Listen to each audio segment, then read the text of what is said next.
What's going on, everybody? Zach and Pamela from PerformancePlusProgramming.com, and today we're talking about shoulder pain with snatches, which is a really common complaint we hear from athletes performing the snatch. And we want to talk about 4 things that are really important to consider if you're rehabbing shoulder pain from snatches.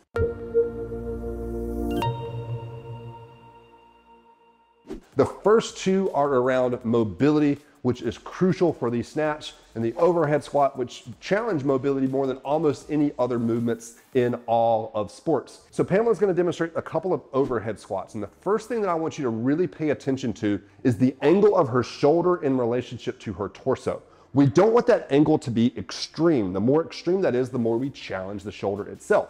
How do we reduce that angle? Well, we want to squat with a really upright torso, which means that she needs to have the ability to drive her knees over her toes. She needs great ankle mobility. When individuals don't have great ankle mobility, or they overemphasize sitting back in their squat, you'll see that torso get really lean forward. You'll see a significantly more extreme shoulder position, and that just doesn't feel good on the shoulder itself. The second area that we want to look at in terms of mobility are going to be the lats, which are crucial in the overhead squat, that you have great lat flexibility, because as we descend down into the squat and our hips flex, we challenge lat flexibility more. And what we'll see for some individuals, if their lats are tight, you'll notice their arms rotate as they descend down into the squat. So pay attention to the point of Pamela's elbow here. You're going to see that turn back as she drops down. That usually indicates that somebody has tightness of their lats, and that rotating shoulder position under load just tends to irritate a lot of individual shoulders. So make sure you're addressing your overall mobility if you have shoulder pain with snatches, and you don't just focus on treating the shoulder itself. You've got to look at the entire body.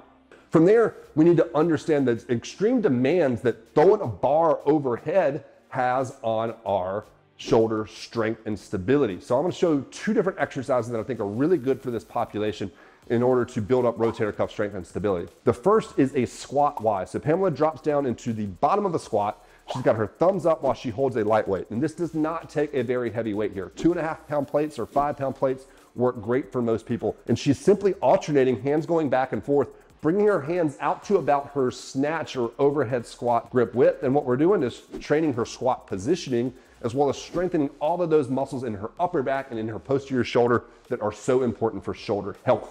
Then we also need to address the fact that we're throwing weights overhead if we're weightlifting, if we're snatching really rapidly, and we have to quickly be able to stabilize that. So we also want to train shoulder stability.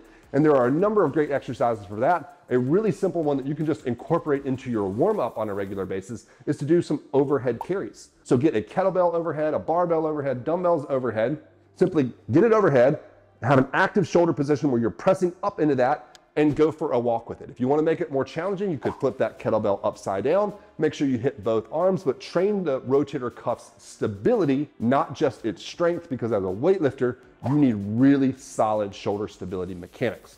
For all of those areas, if you struggle with your ankle mobility, your overhead mobility, your shoulder strength and stability, we've got plans at PerformancePlusProgramming.com that have you covered. There's short accessory wads that you can add to the end or before your workout to get that extra little bit of work in that's going to pay big dividends long-term in terms of your performance and your health.